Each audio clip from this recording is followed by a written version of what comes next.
నా తొలకరి వర్షము నీవై చిగురింపజేశావు, నా ఆశల ఊహలను విహరింపజేశావు.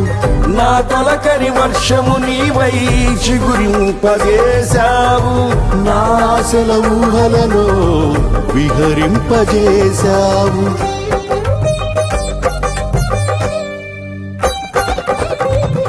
నా కడవరి వర్షము నీవై ఫలింపజేశావు, నీ మహిమ మేఘములో నన్ను కొనిపోయెదవు. నా కడవరి వర్షము నీవై ఫలింపజేశావు,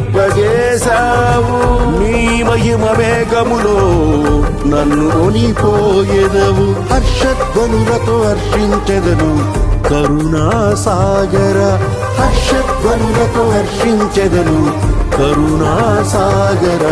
పొంగి పొర్లి ప్రవహించే నా జీవితాన ఆనందించి ఆరాధించెద నా యేసయ్యా. పొంగి పొరలి ప్రవహించే నా జీవితాన ఆనందించి ఆరాధించెద నా యేసయ్యా.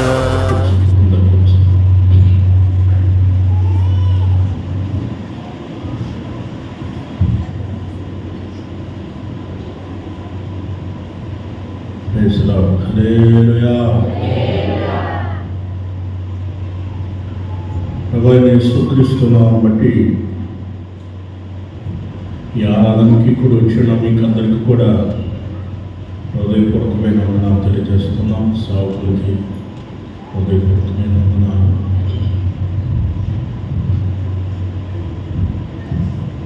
దేవుని పరిశుద్ధ గ్రంథంలో నుండి విలాప వాక్యములు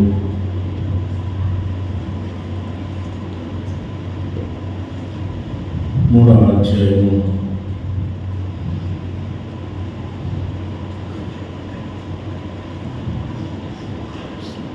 25వ వచనాన్ని మనం చదువుకున్నాం. తను ఆశ్రయించు వారి ఎడల యెహోవా దయాళుడు, తను ఎదుగువారి ఎడల ఆయన దయచూపువాడు. ఆమేన్. చదవండిగా హల్లెలూయా.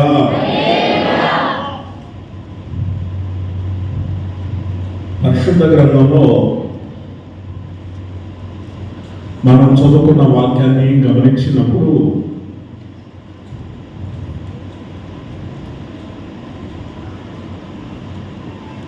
తను ఆశ్రయించు వారి ఎడల యెహోవా దయాళుడు. ఎవరైతే ఆయన ఎత్తుకొచ్చు ఉన్నారో ఆయన వారికి దయ చూపిస్తాడు. క్రీస్తునందు దేవుని బిడ్డలారా, సహోదరి సహోదరులారా, ఈ రోజున దేవుడు మనతో మాట్లాడుతున్న మాట ఏమిటంటే ఆయన్ని ఆశ్రయించిన వారికి ఆయన దయాళుడుగా మనకు పరిశుద్ధ గ్రంథంలో ఆయన కనిపిస్తాడు. చాలా చోట్ల ఆయన మనం గమనించినప్పుడు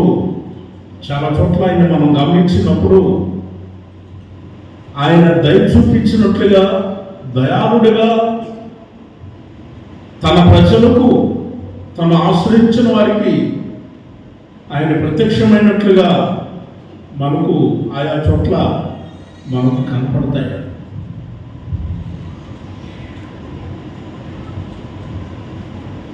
దేవుని ఆశ్రయించిన ఇశ్రాయేలు జనాంగం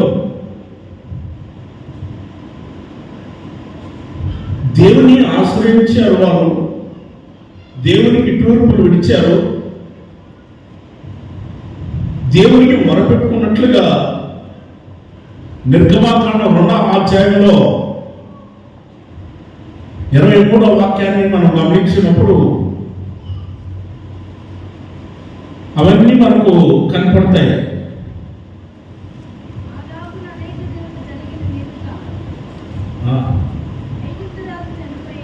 అవును, ఇశ్రాయేలీయులు తాము చేస్తున్న ఎట్టి పనులను బట్టి విటూర్పులు విడుచుచు మరపెట్టుచు ఉండగా వారు పెట్టిన మొర దేవుని యొద్దకు చేరెను కాగా దేవుడు వారి యొక్క మూలుగులు విని అబ్రహాము, ఇస్సాకు, యాకోబులతో తాను చేసిన నిబంధనని ఆయన జ్ఞాపకం చేసుకున్నాడు. దేవుడైన యెహోవా ఇశ్రాయేలీయులను చూచెను.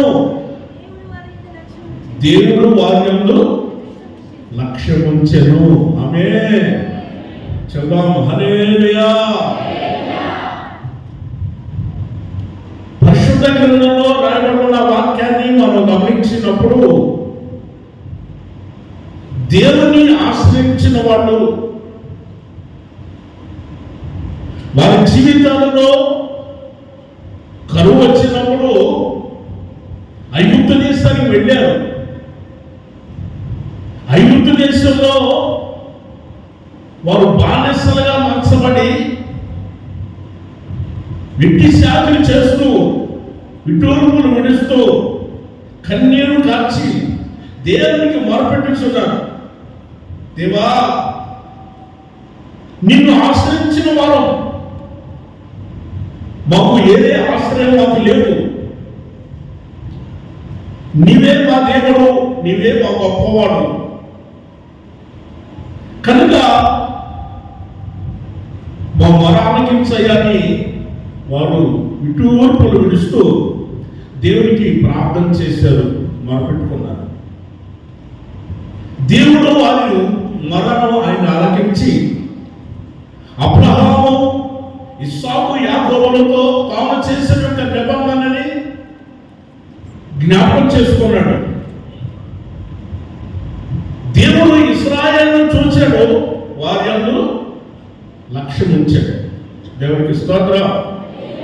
హల్లెలూయా.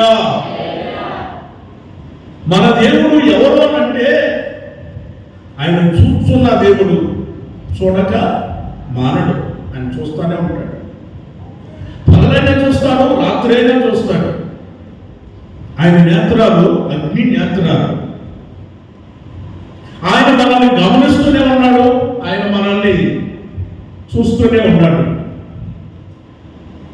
కనుక ఈ రోజున ప్రియమైన దేవుని బిడ్డలారా, సహోదరి సహోదరులారా, దేవుని ఆశ్రయించిన ప్రజలను అక్కడ నుండి విడిపించడానికి ఒక గొర్రెల కాపరిని దేవుడు ఎన్నుకున్నాడు, ఏర్పాటు చేసుకున్నాడు. ఆ పని కోసం ఒక గొర్రెల కాపరిని నియమించుకున్నాడు. ఆ గొర్రెల కాపరి పేరు మోషే. దేవునితో మోషే మాట్లాడుతున్నాడు, మోషే దేవునితో మాట్లాడుతున్నాడు. మాట్లాడుకునే సమయంలో దేవుడు తన హృదయంలో, తన మనస్సులో ఉన్న ఆ మాటలు ఏంటో మోషేకు చెబుతున్నాడు.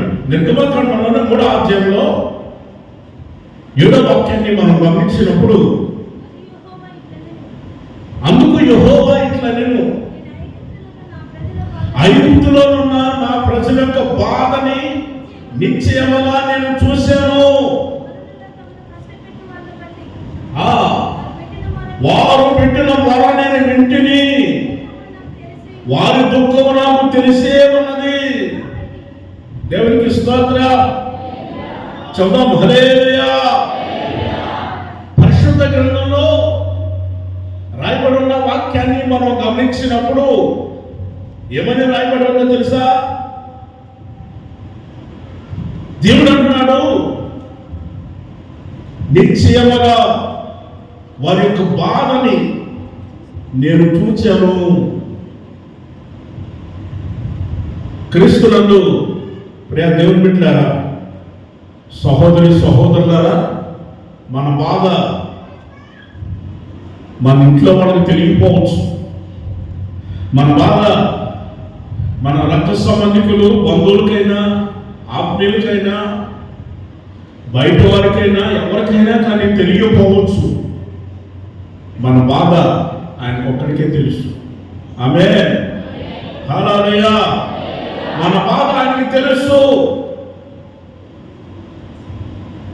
దేవుడు అందుకే అంటున్నాడు, నిశ్చయముగా వారి బాధను నేను చూచాను అని చెబుతున్నాడు. బైబిల్ గ్రంథంలో మనం ఒక ఆమెను గమనిస్తే 12 సంవత్సరాల నుంచి ఆమె రోగం చేత బాధపడుతుంది. 12 సంవత్సరాలు, 1 సంవత్సరం కాదు, 2 సంవత్సరాలు కాదు, 12 సంవత్సరాల నుంచి ఆమె చాలా బాధపడుతుంది.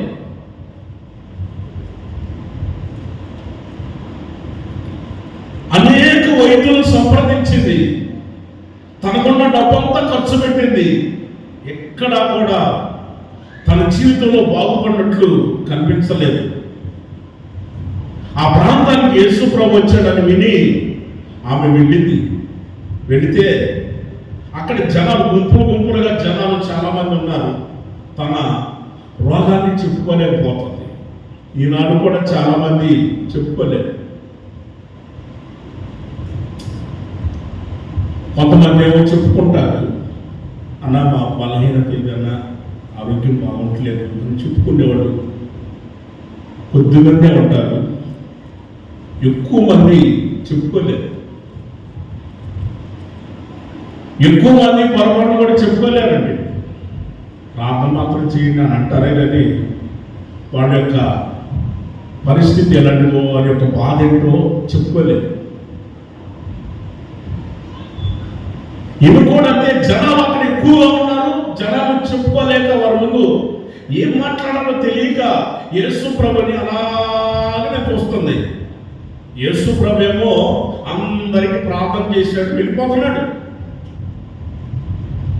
దేవుడి మాటలు అందించి ఆయన వెళ్ళిపోతున్నాడు. నేను చెప్పే మాటలు మార్కు సువార్త 5వ అధ్యాయంలో ఉన్నాయి. యేసు ప్రభు బయలుదేరి వెళ్ళిపోతుంటే, అయ్యో ఆయన వెళ్ళిపోతున్నాడండి, నేను ప్రార్థన చేయించుకున్నామని వచ్చాను. ఆయన గురించి నేను చాలా విషయాలు తెలుసుకున్నాను. ఎంతో మందిని బాగు చేశాడు ఆయన. నా జీవితంలో కూడా ఆయన బాగు చేస్తాడు కదా. ఈ రోజున నా పరిస్థితి ఏంటి? ఆయన ప్రార్థన చేయించుకున్నామన్నా బాగుపడాలని వచ్చాను. ఈ రోజున ఆయన వెళ్ళిపోతున్నాడు అని ఒక్కసారి ఆగి ఆలోచన చేసింది. ఏమని ఆలోచన చేసిందనంటే, యేసు ప్రభు యొక్క వస్త్రాన్ని నేను ముట్టుకుంటాను, యేసు ప్రభు వస్త్రాన్ని ముట్టుకోగానే నేను బాగుపడతాను అన్న నమ్మకం, విశ్వాసం ఆమెకు కలిగింది. వెంటనే జనాలందరూ నెట్టుకుంటూ వెళ్ళి యేసు ప్రభు యొక్క వస్త్రాన్ని అలా ముట్టుకుందండి. ఎప్పుడైతే ముట్టుకుందో ఆమె రోగం పోవడం గమనించింది. యేసు ప్రభు నడుస్తూ ఒకసారి ఆగి అంటాడు, ఎవరు నన్ను ముట్టుకున్నారు? నన్ను ఎవరో ముట్టుకున్నారు, నాలో నుంచి ప్రభావం వెళ్ళింది. ఎవరమ్మా? నువ్వా? ఎవరు నన్ను ముట్టుకున్నదని? ఆమె అంత దూరంలో ఉంది. వెంటనే వచ్చయ్యా, నేనేనయ్యా, ఎంత జనాల ముందు చెప్పుకోలేక నీ వస్త్రాన్ని ముట్టుకుంటే నేను బాగుపడతానని నేను వైద్యుల్ని ఆశ్రయించాను. పొరపాట్లు తగ్గలేదు, నా రోగం పోలేదు. 12 సంవత్సరాల నుంచి నేను బాధపడుతున్నానయ్యా.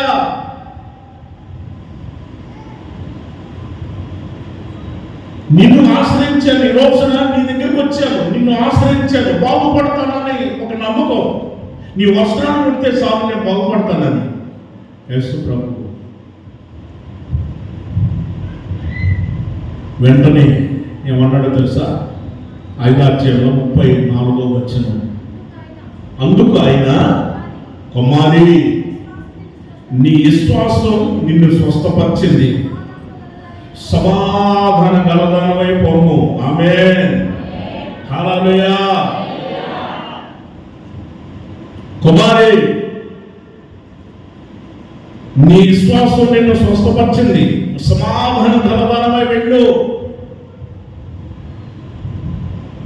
ఆమె జీవితంలో 12 సంవత్సరాలు సమాధానం లేదు. కారణం ఆమెకున్న రోగం.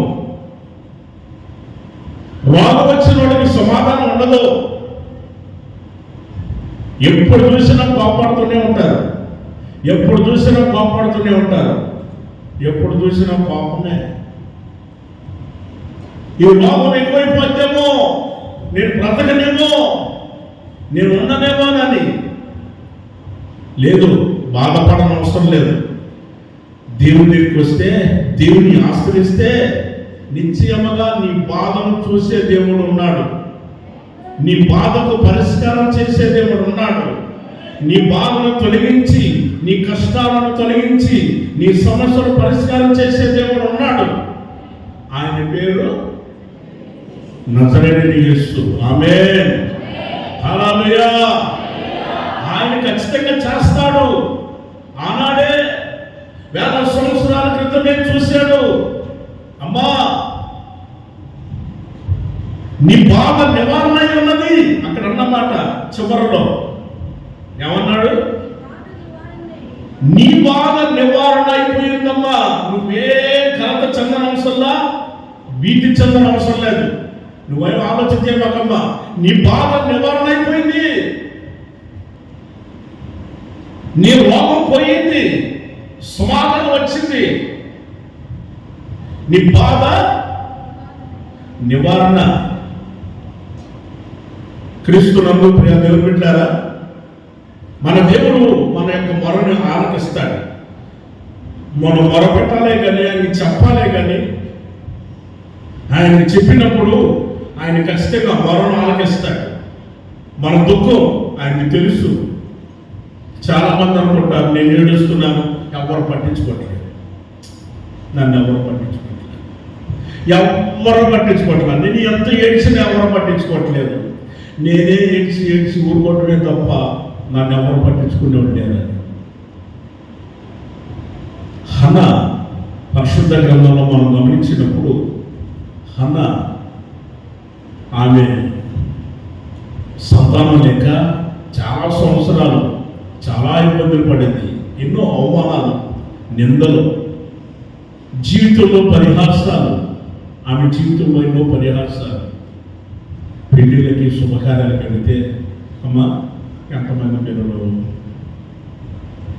అనంటే, పిల్లలు లేరు, పిల్లలు లేరా, పిల్లలు లేరా అని విచిత్రంగా చూస్తున్నారు. ఎలా అనిపిస్తుంది? గుండె కరిగిపోతుందండి, కరిగిపోతుందండి, గుండె కరిగిపోతుంది. అది సంతానం లేక ఇబ్బంది పడే వారికి తెలుసు ఆ బాధ ఏంటో.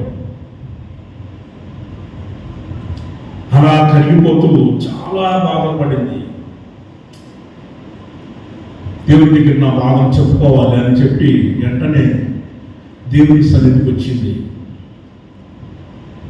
సమయంలో రాసిన 1వ గ్రంథం 1వ అధ్యాయము 10వ వాక్యాన్ని మనం గమనించినప్పుడు, బహుదుఃఖాక్రాంతురాలై వచ్చి యెహోవా సన్నిధిలో ప్రార్థన చేస్తుంది, బహుగా ఏడుస్తుంది. సైన్యములకు అధిపతి యెహోవా,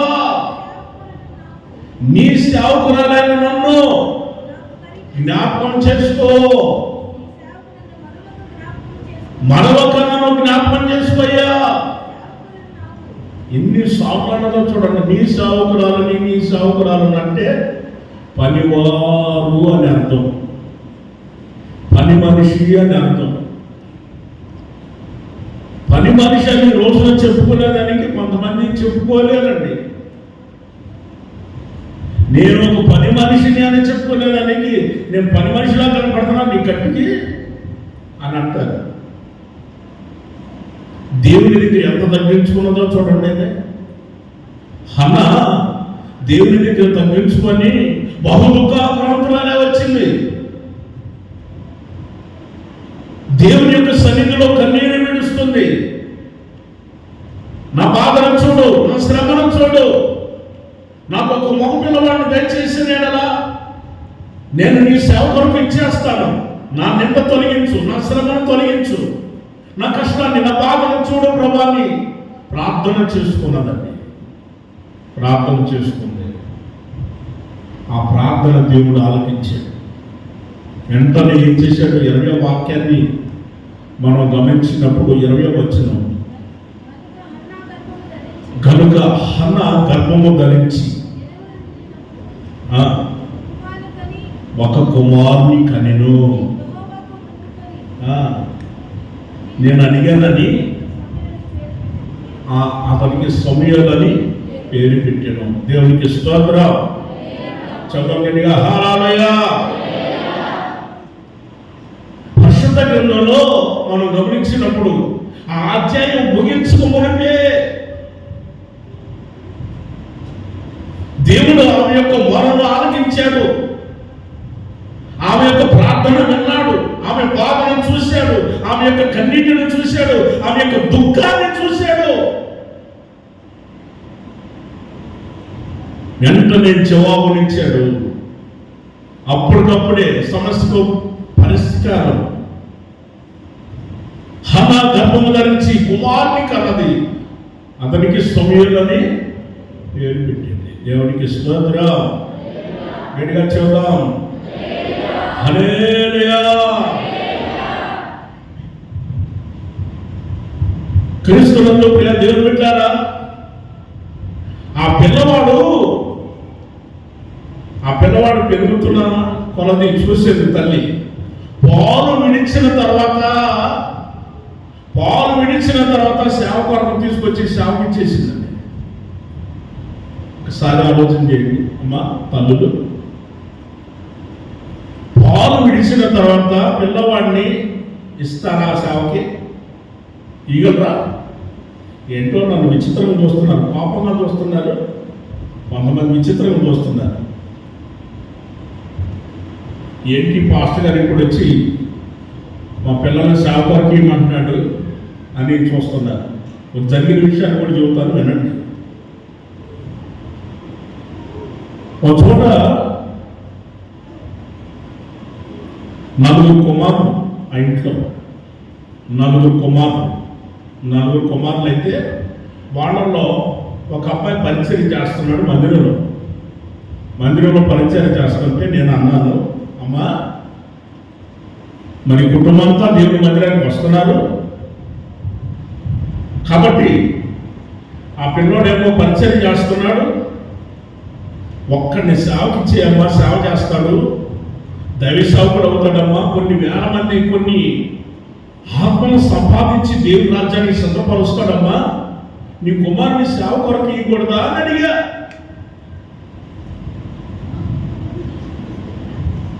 అని నేను ఇట్లా చూసింది కోపంగా చూసి, ఇంకొకసారి మాట్లాడమాకు మాస్టర్ గారు, నా కుమారుడు నిన్ను చదివించుకుంటున్నాను, వాడు పెద్ద ఆఫీసర్ అవ్వాలి, 7వ అంతస్తు బిల్లు కట్టాలి, ఏసీ కారు ఇంట్లోకి పోవాలి.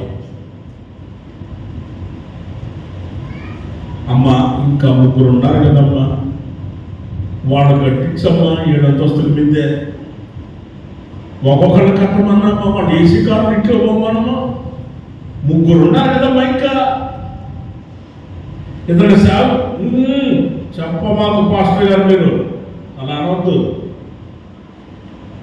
మేము కష్టపడి చదివించుకున్నాం పిల్లల్ని అనాలి.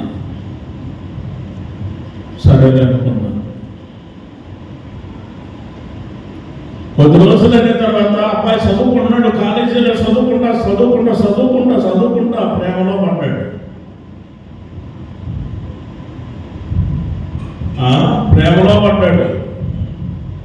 ప్రేమలో పడిన తర్వాత ఆ అమ్మాయి సామరసాయిగా ఉంది.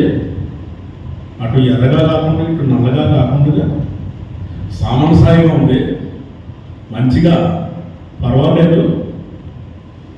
ఏ పార్కులు చూసిన వాడే, ఏ బస్ స్టాండ్లో చూసిన వాడే, ఎక్కడ చూసినా వాడే కనిపించేవాడు. తర్వాత ఇంకొక అమ్మాయి పరిచయం అయింది. ఆ అమ్మాయి ఎర్రగా ఉంటుంది. ఆ అమ్మాయి పరిచయం అయిన తర్వాత ఆ అమ్మాయి ఫోన్ నెంబర్ తీసుకొని ఫోన్లో మాట్లాడుకుంటా ఆ అమ్మాయి దగ్గరికి వెళ్తున్నాడు. ఈ అమ్మాయిని వదిలిపెట్టేసి ఈ అమ్మాయికి కడుపు మండిపోయింది. కడుపు మండిపోయి ఈ అమ్మాయి ఏం చేసిందో తెలుసా? తల్లిదండ్రుల మీద, అబ్బాయి మీద కేసు పెట్టింది. కేసు పెట్టిన తర్వాత ప్రూఫ్లు అన్నీ ఉన్నాయి కదా, ఫోటో దిగుతారు ఇద్దరు కలిసి. సెల్ఫీ ఫోటోలమ్మా, రా పక్కన నిలబడు, నిలబడు. అది ఫోటోలు దిగారు కదా, ఆ ఫోటోలన్నీ చూపించింది పోలీసు వాళ్ళకి. వాళ్ళందరూ లోపలేసి ఎంత పొడుగుతారో అంతలా ఉంటుంది. ఉతికి చెప్పండి అమ్మా, రోజు చేసే పనేగా మీరు. ఏ సర్పం అది ఏంటి సర్ఫెక్సల్లా? చెప్పండి అమ్మా, మీరు ఏం వాడుతున్నారు చెప్పండి. సరుకు, ఆ సరుకు మొత్తానికి వాళ్ళు వేసి శుభ్రంగా నానబెట్టి ఉతికి ఆరేసేది. ఉతికి ఆరేసేసరికి మొత్తానికి జాగ్రత్త ఏమనుకుంటున్నారో పంపించేశారు. అప్పుడు ఎర్రగొట్టుకొని వచ్చారు, నా దగ్గరికి ఎర్రగొట్టుకొని వచ్చారు. ఏంటమ్మా ఈ మధ్య ఎటు ఆరోగ్యం బాగాలేదు అనుకుంటా అన్నానంటే, కాదయ్యా ఒక విషయం చెబుతాను, వాడు ఉన్నాడే వాడిని శాపించేస్తానయ్యా. అదింటమ్మా అంత మనసు మారిందంటే, వద్దునయ్యా వద్దయ్యా, వాడి శాపించేస్తానయ్యా. నువ్వు చెప్పినప్పుడే ఇచ్చేస్తుంటే బాగుండేది, నువ్వు చెప్పినప్పుడే ఇచ్చేస్తుంటే బాగుండేది. నేను ఇవ్వలేదు అప్పుడు. ఈరోజు చూడు ఏమైందమ్మా అంటే జరిగినంతా చెప్పుకొచ్చింది. ఇప్పుడు చెప్పింది మొత్తం చెప్పుకొని వచ్చేసింది అమ్మాయి. వద్దయ్యా శాపించేస్తాను. అమ్మా మంచిగా ఉన్నప్పుడు, పరిచయం చేస్తున్నప్పుడు, మంచిగా జీవిస్తున్నప్పుడే సేవకి ఇవ్వరా? వాడు ప్రేమలో పడ్డప్పుడు సేవ కొరకు ఇస్తారా? ఏంటమ్మా నువ్వు మాట్లాడేదానంటే, ఏం చేయనయ్యా, ఎరగొట్టేశారయ్యా మొత్తం తీసుకొని పోయి. వాడిని అన్నింటి దగ్గర పెడితే మళ్ళీ ఈసారి ఏం జరుగుతుందో. దైవ సేవకుడు ఒక మాట అన్నాడంటే ఆ మాట రుణీపరుస్తాడు దేవుడు. బైబిల్ గ్రంథంలో రాయబడి ఉంది, నా సేవకుని మాట నేను రుణీపరుస్తాను అని. Praise the Lord. చదవండిగా హల్లెలూయా. జాగ్రత్తగా ఉన్నా.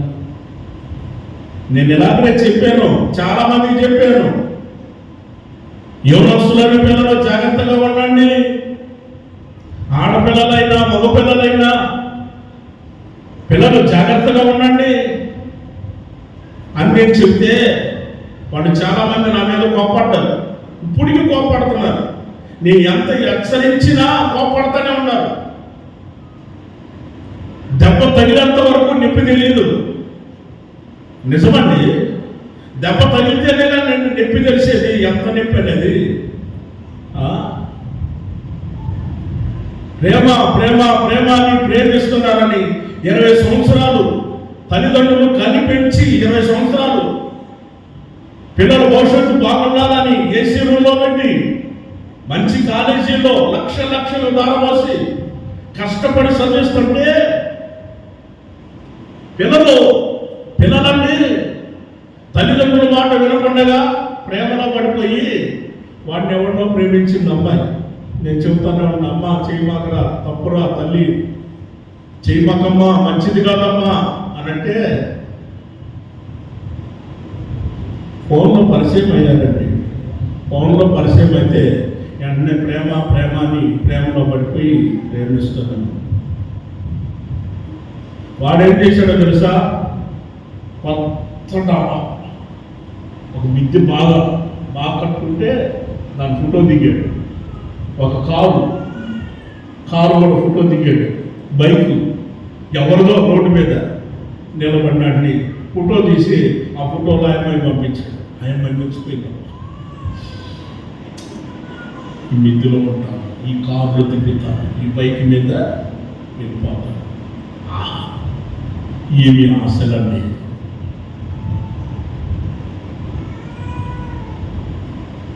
వాడు వెళ్ళిపోయి తల్లిదండ్రులు చెప్పకుండా వెళ్ళిపోయి బయట పెళ్లి చేసుకున్నారు. పెళ్లి చేసుకున్న తర్వాత ఇప్పుడు అబ్బాయి ఇంటికి వెళ్ళాలి కదా, అబ్బాయి ఇంటికి వెళ్ళారు. అబ్బాయి ఇంటికి వెళ్ళారండి. జాగ్రత్త అమ్మా.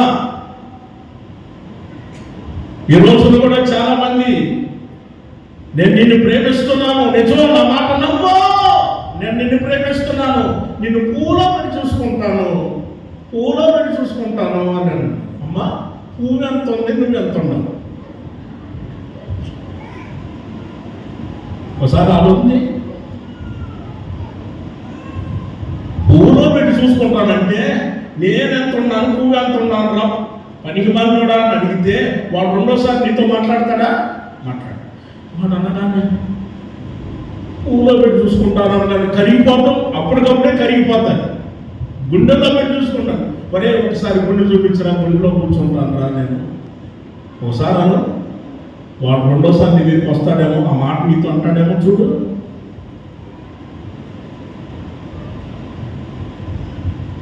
ఆ మాటలకు పడిపోయి అన్నీ వెళ్ళి పెళ్లి చేసుకున్నారు. ఇప్పుడు ఇంటికి వెళ్ళారు. ఎక్కడా? పెద్ద డాబా కాదు, పాక తాటాకులు, పాక రాజభవనం తాటాకులు, పాక కిటికీలేవో, ద్వారబంధరాలు లేవు, ఫ్యాను లేదు, కోణాలు లేవు, ఏసీ లేదు, గ్యాస్ కూడా లేదమ్మా, గ్యాస్ సిలిండర్ కూడా లేదమ్మా, కట్టెలు పోయేదమ్మా. అనుకుంటా కట్టెలు పోయి ఊదుకుంటా చక్కగా ఉన్న అమ్మాయి అంత మారిపోయింది. ఆ పోయిన దగ్గర జరిగిందే చెబుతున్నా, జరగనిది కాదు, జరిగిందే చెబుతున్నా. ఆ అమ్మాయి వచ్చి నా కాడు పట్టుకొని ఏడుస్తుంది. ఏంటమ్మా అని అంటే, ఏందమ్మా ఇట్లా మారిపోయినావు, ఏంటమ్మా ఏంద్రను ఇట్లాగ అయిపోయినావు, ఎంత చక్కగా ఉండేది అనమాట. అంటే ఏం చెప్పుకోనన్నా, నా పరిస్థితి ఇట్లా అయిపోయిందని జరిగిందంతా చెప్పింది నాకు. ఈ రోజు కూడా కొంతమంది చెబితే వాళ్ళు ఎంత విచిత్రంగా చూస్తున్నా తెలుసా, ఎంత పాపంగా చూస్తున్నా తెలుసా, మా జీవితాలు బయట పెడుతున్నారు.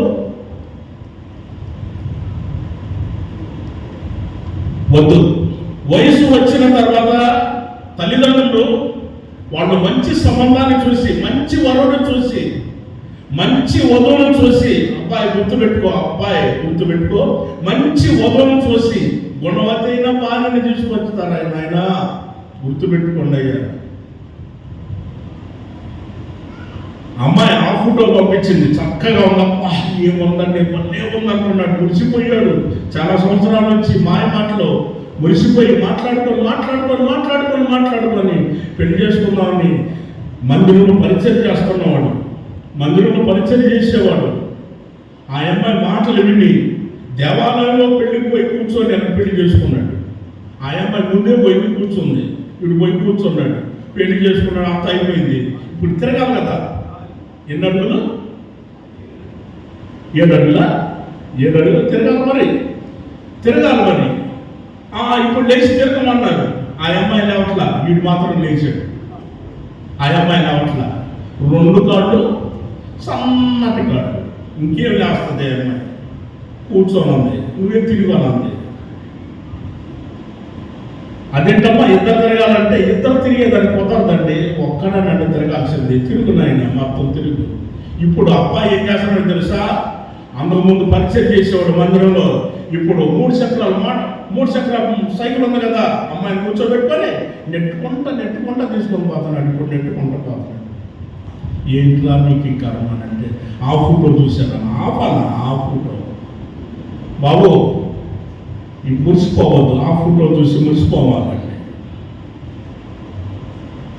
అందము బైబిల్ ప్రకారం చెప్పండి, అందము సౌందర్యము అర్థం కదమ్మా.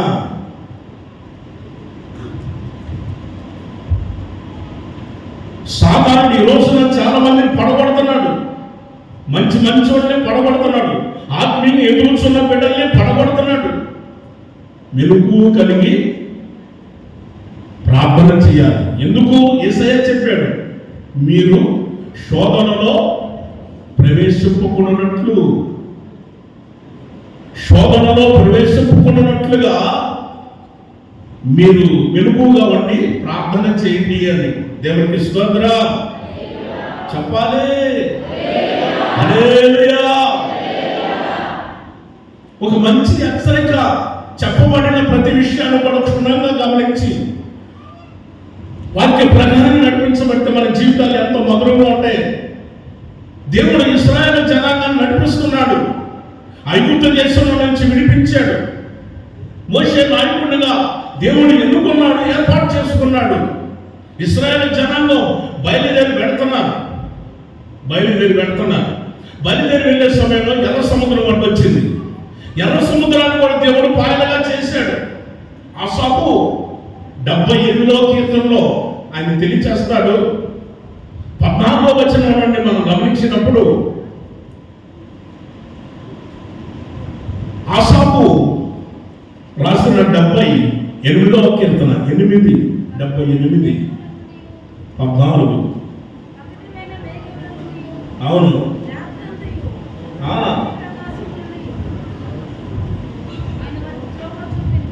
చూడండి, దేవుడు పగటి వేళ మేఘం స్తంభాన్ని ఏర్పాటు చేశాడు, రాత్రి అగ్ని స్తంభాన్ని ఏర్పాటు చేశాడు. వారికి ముందుగా ఉండి వారిని నడిపిస్తున్నాడు. అరణ్యంలో బండను చీల్చి సముద్రమంతా సమృద్ధైన నీరుని వారికి త్రాగనిచ్చెను. దేవునికి స్తోత్రం చెప్పాలి. హల్లెలూయా. ఎర్ర సముద్రాన్ని పాయ చేసిన దేవుడు ఆహారం కావాలంటే ఆహారాన్ని కూడా దేవుడు పంపించాడు. అక్కడ 23వ వచనాన్ని మనం గమనించినప్పుడు ఆ మాటలు కనిపిస్తాయి. అయినను పైన ఆకాశానికి దేవుడు ఆజ్ఞాపించాడు, అంతరిక్ష ద్వారాలను తెరిచెను. ఆహారమునకై ఆయన వారి మీద మన్నాను కురిపించెను. ఆకాశ ధాన్యం వారికి ఇచ్చెను. దేవదూతలు భుజించే ఆహారము నరులు భుజించేది. దేవుడికి స్తోత్రం గట్టిగా చెప్పాలి. హల్లెలూయా. పరిశుద్ధ గ్రంథంలో రాయబడి ఉన్న వాక్యాన్ని మనం గమనించినప్పుడు అయినను ఆకాశానికి దేవుడు ఆజ్ఞాపించాడు. ఆకాశానికి ఆజ్ఞాపించి అంతరిక్ష ద్వారాలను తెరిచాడు. ఆకాశ ధాన్యము అని రాసింది. భూమి మీద పంటలు పండించేవాళ్ళు చూశారు. అవునా? భూమి మీద ఎన్ని పంటలైనా పండించవచ్చు. ఆకాశంలో పంట పండించేది ఎవరండి? ఏంటి చెప్పడం? ఆకాశంలో పంట పండించింది ఎవరు? దేవుడు ఒక్కడే. రైసలా హాలూయా. ఆకాశ ధాన్యమును తీసుకొని వచ్చేసి తన ప్రజలకు ఇచ్చాడు ఆహారం. ఎన్ని సంవత్సరాలు? 40 సంవత్సరాలు వారు భుజించారు. ఏ రోజున వారికి జ్వరమని, తలనొప్పని, కాడు నొప్పులని, కీళ్ళు నొప్పులని, నడు నొప్పులని, జ్వరమని, వారి జీవితంలో ఎలాంటి రోగం కానీ వ్యాధి కానీ కలగలేదు. కాళ్ళు వాపులు కానీ, అరికాలు మంటలు కానీ, వారి జీవితాలలో చెప్పులు తెగిపోవడం కానీ, ఆ తర్వాత చెప్పండి వాళ్ళు వేసుకున్న వస్త్రాలు పాడైపోవడం కానీ జరగలేదు. దేవుడికి స్తోత్రం చెప్దాం. ఇంకోసారి చెప్పండి. హల్లెలూయా. మనం ప్రభువుని స్తుతిస్తా ఉన్నాం అనుకోండి, సాతాను మన మధ్యకి రాడు. లేకపోతే వాడు వచ్చి పక్కన కూర్చొని అటు చూడు ఇటు చూడు, నీకు కనిపించడు. కనిపిస్తున్నాడా? కనిపించడు. కనిపిస్తే ఏమంటావు? యేసునాడు పో అని అంటావు. అందుకని కనిపించడు. కనిపించకుండానే నువ్వు అటు చూడు, ఇటు చూడు, నువ్వు డబ్బులు ఎక్కడ పెట్టుకున్నావు, ముఖ్యమైన వస్తువులు ఎక్కడ పెట్టుకున్నావు, ఏంటి అర్థమైందా అని సాతాను వాక్యం వెళ్ళకుండా అనేకమైన ఆలోచనలు పుట్టిస్తా ఉంటాడు. అనేకమైన ఆలోచనలు పుట్టిస్తాడు. అవన్నీ పక్కన పెట్టేశారు. దేవుని వాక్యాన్ని శ్రద్ధగా ఆయన వాక్యాన్ని వెంట హల్లెలూయా చెప్పాడు అంటే సాతాను నీ పక్కన ఉన్నాడు. నువ్వు హల్లెలూయా చెప్పకుండా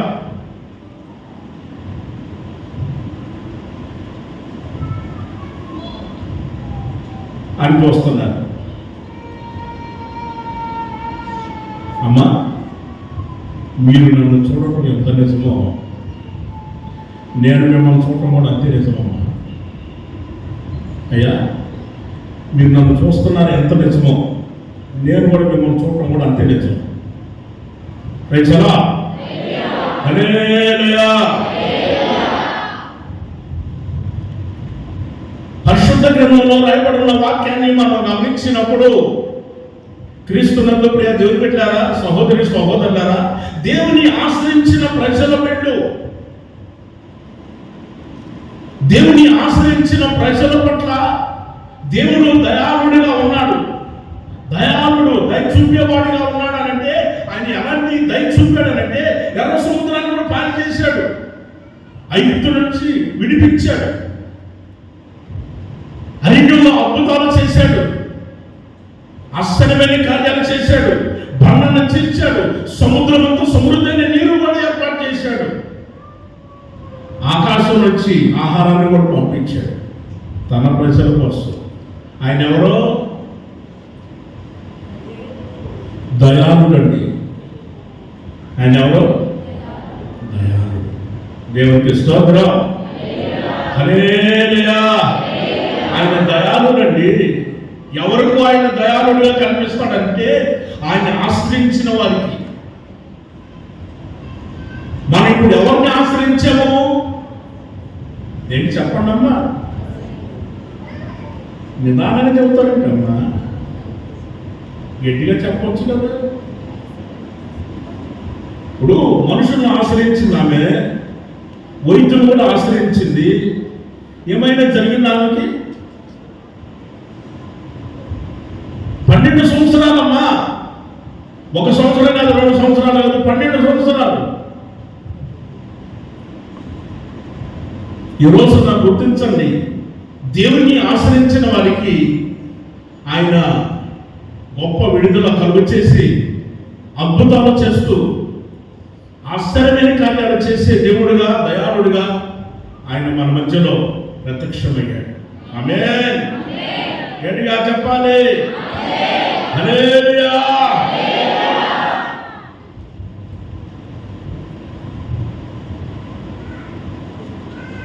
రెండో విషయాన్ని మనం గమనించినప్పుడు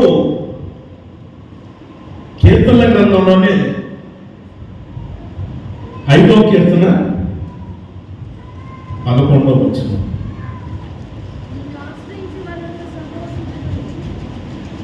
నిన్ను ఆశ్రయించిన వారు సంతోషిస్తున్నారయ్యా, నీవే వారిని కాపాడును కనుక వారు నిత్యము ఆనందధ్వని చేయుదురు. ఆమేన్. చెప్పాలి. హల్లెలూయా. దేవుని ఆశ్రయించిన వారు సంతోషిస్తున్నారు. బాగా గుర్తుపెట్టుకోండి, దేవుని ఆశ్రయించిన వారు సంతోషిస్తున్నారు. ఇప్పుడు ఎలాంటి సంతోషం అని మనం గమనించి చూస్తే, యేసు ప్రభు బయలుదేరి పెడుతున్నాడు. ఓ ప్రక్కన జన సమూహం,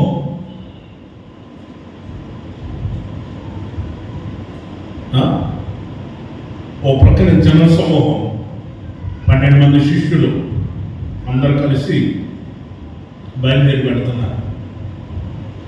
దేవుని యొక్క రాజ్య సువార్తను ప్రకటించి అనేక రోగుల్ని బాగు చేస్తున్నాడు. అలాంటి సమయంలో ఒక సమాజ మందిరపు అధికారి యేసయ్య దగ్గరికి వచ్చి ఆయన చెప్పుకున్నాడు, అయ్యా నా కుమార్తెకి ఆరోగ్యం బాగోట్లేదు, సరిపోవడానికి కూడా సిద్ధంగా ఉంది, వచ్చి మీరు ప్రార్థన చేస్తారా, మీరు ప్రార్థన చేయండి అయ్యా అని అడిగితే యేసు ప్రభు అన్నాడు, నేను మీ ఇంటికి వస్తాను, మీ ఊరికి వస్తాను, వెళదాము అని అన్నాడు. సరేనని యేసు ప్రభుని ఎంట పెట్టుకొని సమాజ మందిరపు అధికారి తీసుకోవడం వస్తున్నాడు. ఇంటి దగ్గర నుంచి కబురు వచ్చింది, కొంతమంది వచ్చారు ఇంటి దగ్గర నుంచి. వాడు వచ్చిన వాళ్ళు ఏమన్నారు తెలుసా, అయ్యారు సమాజ మందిరపు అధికారి గారు, అయ్యా మీ కుమార్తె చనిపోయింది, వచ్చేసి మనం సమాధి కార్యక్రమం చేసుకుందాం అని అన్నారు. ఇప్పుడు ఎవరిని నమ్మాలి? మనుషులు నమ్మితేనా సమాధి కార్యక్రమం చేద్దామంటున్నారు. మరి యేసు ప్రభుని నమ్ముదామా? ఆయన ఎన్నో అద్భుతాలు చేస్తున్నాడు, చనిపోయిన కూడా లేపాడు. ఎవరిని ఆశ్రయిస్తే సరిపోతుంది, ఎవరిని నమ్మితే సరిపోతుంది అనే ఆలోచన ఒక్కసారి ఆలోచన చేస్తున్నాడు. గుండెల్లో దడబుట్టిపోతుంది. కన్న తండ్రి కదండి, కన్న తండ్రి కదండి, పెంచి పెద్ద చేసుకున్నాడు. తండ్రికి ఆడపిల్లలు అంటే ఇష్టం, అవునా? ప్రతి ఇంట్లో ప్రతి తండ్రికి ఆడపిల్ల అంటే ఇష్టం, చాలా ప్రేమ. ప్రతి తల్లికి మగపిల్లడు అంటే చెప్పండి అమ్మా, చాలా ఇష్టం, చాలా ప్రేమ. ఎక్కడెక్కడన్నీ దాచిపెట్టుకొని వాడికి ఇస్తానే ఉంటారు. జాగ్రత్తగా దాచిపెట్టుకొని ఇదిగో నాయన ఎవరు చూడకుండా తీసుకొని పోనీ చేస్తారు. మీరేనమ్మా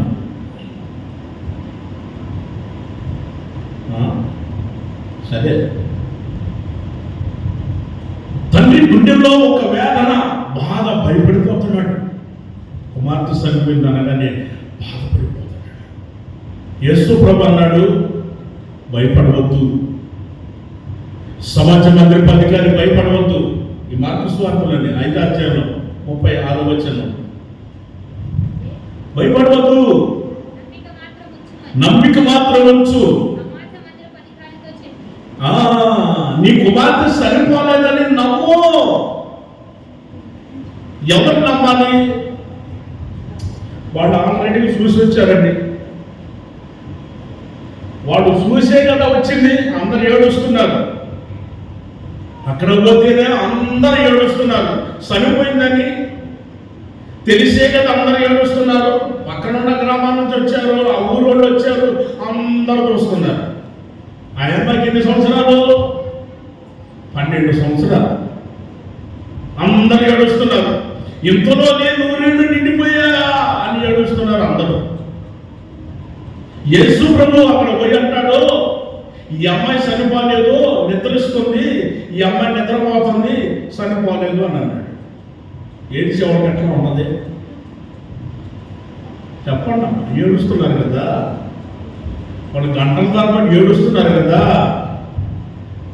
ఈ అమ్మాయి చనిపోలేదు అని సరే కన్ను మండిపోతుంది వాళ్ళకి. చనిపోయిందనే కదా ఏడుస్తుంది. ఏంటి మాట అన్నాడని చెప్పి ఆలోచన చేస్తే యేసు ప్రభు అన్నాడు, వీళ్ళు కాస్త దూరం పంపించు, నేను ప్రార్థన చేస్తాను అన్నాడు. అమ్మా లేదమ్మాక బయట కూర్చోండి, కొద్దిసేపు బయట కూర్చొని నన్ను బయట కూర్చోబెట్టి ఇక్కడ ప్రార్థన చేశాడు. యేసు ప్రభు ప్రార్థన చేసి, చిన్నదానా లే అని చెప్పగానే ఆ చిన్నది ఒక్కసారిగా లేచి నిలబడింది. దేవుడికి స్తోత్రం, హల్లెలూయా. ఆ తండ్రికి ఎంత సంతోషమో తెలుసా. భయంలో పోయింది, ఆ తండ్రి యొక్క గుండెలో ఉన్న భయంలో పోయింది. ఇప్పుడు సంతోషంతో నింపబడ్డాడు. ఎందుకంటే దేవుడిని ఆశ్రయించాడు కాబట్టి. ఆయన్ని ఆశ్రయించిన వారు సంతోషిస్తారు. జనులందరూ ఆశ్చర్యపోతున్నారు. చనిపోయిందని మనం ఏడుస్తుంటే ఆయన ఏంటి మరలా లేపాడు. క్రీస్తు నందు ప్రియ దేవుడిట్లారా, మన దేవుడు సజీవుడు. ఆమేన్, హల్లెలూయా. ఆయన సజీవుడు కాబట్టి మనల్ని కూడా సజీవుడుగానే ఉంచుతాడు. అవునా కదా? ఒకసారి ఆలోచన చేయండి అన్నా, ఒకసారి ఆలోచించి. ఆయన సజీవుడు కాబట్టి మనల్ని కూడా సజీవుడు లెక్కలోనే ఉంచాడు. నిజం. 2 సార్లు కరోనా వచ్చింది. ఒకసారి కాదు, 2 సార్లు వచ్చింది కరోనా. అవునా కదా? 2 సార్లు కరోనా వచ్చింది. గుండెలు పట్టుకున్నారు ప్రతి చోట. ప్రపంచం మొత్తం, గ్రామ గ్రామాలు, రాష్ట్ర రాష్ట్రాలు, దేశ దేశాలు, కోట్ల మంది జనాలు గుండెలు పట్టుకొని భయపడిపోయి ఎవరు తుమ్ముతున్నారో, ఎవరు తగ్గుతున్నారు, ఎవరింటికి అంబులెన్స్ వస్తుందో కిటికీ తీసి ఎవరింటికి కరోనా వచ్చింది, ఏంటి శానిటైజర్, ఏంటి శానిటైజర్, బ్లీచింగ్ పౌడర్ అయింది, బ్లీచింగ్ పౌడర్ అయింది. ఆ ఇంటి చుట్టూ, ఇంటిలో మొత్తం బ్లీచింగ్ పౌడర్ అయింది. గుండెలు పట్టుకొని ప్రభా తండ్రి, మన మందిరానికి వచ్చేవాళ్ళు ఫోన్ చేశారు అన్నమాట. ఫోన్ చేసి అన్న ప్రార్థన లేకపోతే ఇంకో పోగొట్టుకున్నట్టుంటున్నాను, మందిరంలో చిన్న ప్రార్థన పెట్టండి, చిన్న పూర్వంలా పెట్టండి, ఆరాధన కాకపోయినా చిన్న ప్రార్థన పూర్వం పెట్టండి, వచ్చి ప్రార్థన చేసుకుంటాను, 1 గంట ప్లీజ్ అన్న 1 గంట ప్రార్థన పెట్టాను అని బ్రతలాడాడు అన్నాడు. బ్రతలాడితే సరేనన్నా. కొద్ది మందితో ప్రార్థన చేస్తా ఉన్నాం. అయిపోయిందండి, ప్రార్థన అయిపోయిన తర్వాత పూర్వం అయిపోయింది, ప్రార్థన చేస్తున్నాం. మాస్క్ పెట్టుకున్నాం. మాస్క్ పెట్టుకొని చేతికి శానిటైజర్లు వేసుకొని 6 అడుగుల దూరంలో కూర్చొని మాట్లాడుకోకూడదని ఇన్ని షరతులు తీసుకొని ఈ విధంగా ఉంటే ఓ తల్లిగారు వచ్చింది, అయ్యా మాస్టర్ గారు నా సమస్యని కొంచెం చెవులో చెప్పుకోవాలయ్యా, ఏంటో ఇంత పెద్ద సమస్య చెప్పు. కరోనా వచ్చిందయ్యా, ప్రార్థన చేయాలి.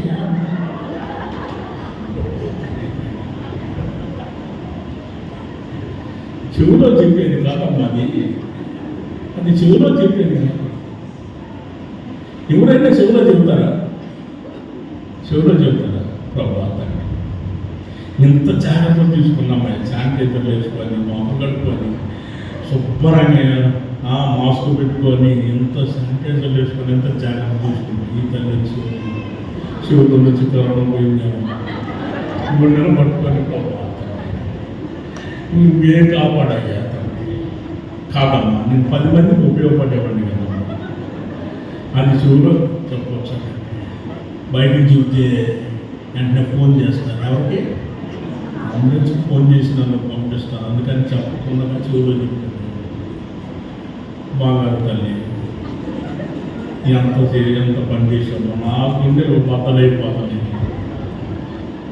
ఏం చేయాలి ప్రభా, కాపాడయ్యా, నువ్వు కాపాడితేనయ్యా బ్రతికేది, లేకపోతే లేదయ్యా. నాయన తండ్రి స్తోత్రం, నాయన స్తోత్రం, నాయన స్తోత్రం, నాయన. ఎవరు కూడా చెవుల్లో చెప్పమాకండి సమస్యలు, ఎవరు చెప్పొద్దు. ఇక ఇంకేమంటే సమస్యలు అప్పుడు అదేగా, ఎవరు చెప్పనవసరం లేదు. ఎవరి వాళ్ళు వ్యక్తిగతంగా ప్రార్థన చేసుకోండి. సహోదరులారా, అందరూ కూడా వ్యక్తిగతంగా ప్రార్థన చేసుకోండి, అంతే చాలు, దేవుడు బాగా చేస్తాడు. దేవుడు మనల్ని కాపాడాడు. ప్రైసలా, హల్లెలూయా. దేవుడు మనల్ని సజీవ లెక్కలో ఉంచాడు. దేవుడు మనల్ని కాపాడాడు. జ్వరం వచ్చిందన్నా, జ్వరమేనన్నా అని ఒక అన్న వచ్చి ప్రార్థన చేయించుకున్నాడు. ఇంటి జ్వరమేనన్నా, ప్రార్థన చేయన్నా అన్నాడు. ప్రార్థన చేసిన సాయంత్రానికి అన్నం తీసుకొని పోయారు. సాయంత్రాన్ని తీసుకొని పోయారు. ఏమైందని అంటే ఆయన కరోనా వచ్చిందని అన్నారు. ప్రార్థన కూడా చేసేది చాలా మంది. ప్రభు తండ్రి నాయన ఇక కాపాడాలయ్యా ఇలాంటి పరిస్థితులు, ఆదుకోవాలి తండ్రి, నువ్వేనయ్యా, నిన్ను ఆశ్రయించబిడ్డమయ్యా అని ప్రార్థన చేసుకుంటే దేవుడు వరాలకిచ్చాడు, సజీవ లెక్కలో వచ్చాడు. రైసలా ప్రతి చోట కూడా సాక్ష్యం చెప్పుకునేదానికి దేవుడు కృపనిచ్చాడు. నిజమండి, బ్రతికిచ్చిన దేవుడు కదా. ఎంతోమంది చనిపోయారండి, సేవకులు కూడా చనిపోయారు, దైవ సేవకులు కూడా చనిపోయారు, సంఘ పెద్దలు చనిపోయారు, విశ్వాసాలు చనిపోయారు, బయట వాళ్ళు చనిపోయారు. కరోనాని తెలుసా? వీళ్ళు పరిశుద్ధులని, వీళ్ళు దైవ సేవకులని కరోనాని తెలుసా?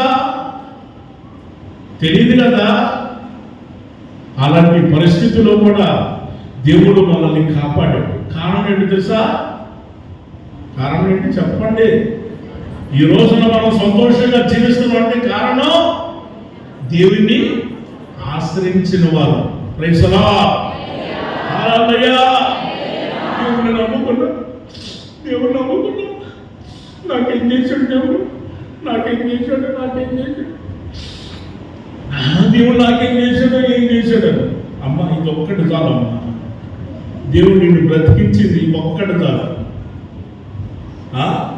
దేవుడు నిన్ను ఎంత బ్రతికించి నిన్ను ఎంత కాపాడాడు, అంతగా ఆయన కాపాడాడు.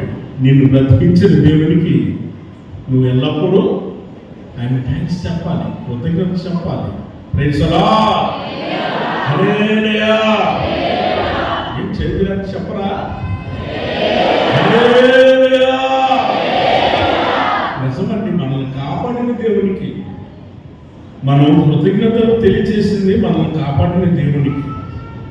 మంచిది. మూడవ విషయాన్ని మనం గమనించినట్లయితే కీర్తన గ్రంథం 34వ కీర్తన 10వ వాక్యాన్ని మనం చూస్తాం.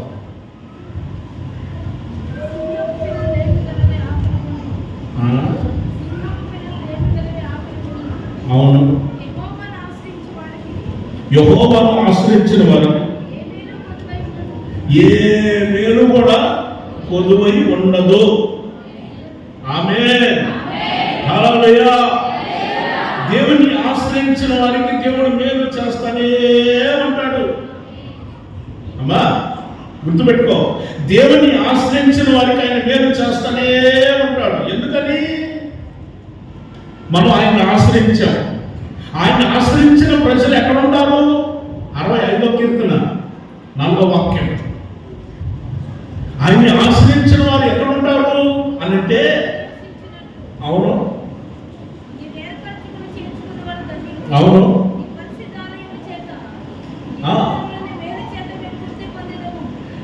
చూడండి, దేవుని మందిరంలో ఉన్న మేలుని చేత మేము తృప్తి పొందిదము.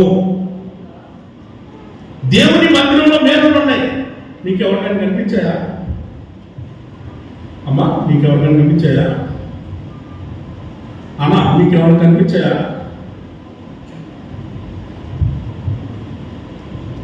అందరూ నన్ను చూస్తున్నారే కానీ మేలులో నీకు కనిపించాయా? కనిపించాయా? ఎవరు చెప్పలేకపోతున్నారు. ఏమని చెప్పాలి? జవాబు ఏమని చెప్పాలి? నాకు కనిపించిందంటే ఎంత ఉండే, ఎంత ఎంత అని చెప్పాలి. ఏం చెబుతాము? అందుకని చూస్తే సరిపోతుందని చూస్తున్నా. మంచిదే. దేవుడు చేసే మేలులు కంటికి కనపడవు, చెవులకి వినపడవు, హృదయానికి గోచరము కావు.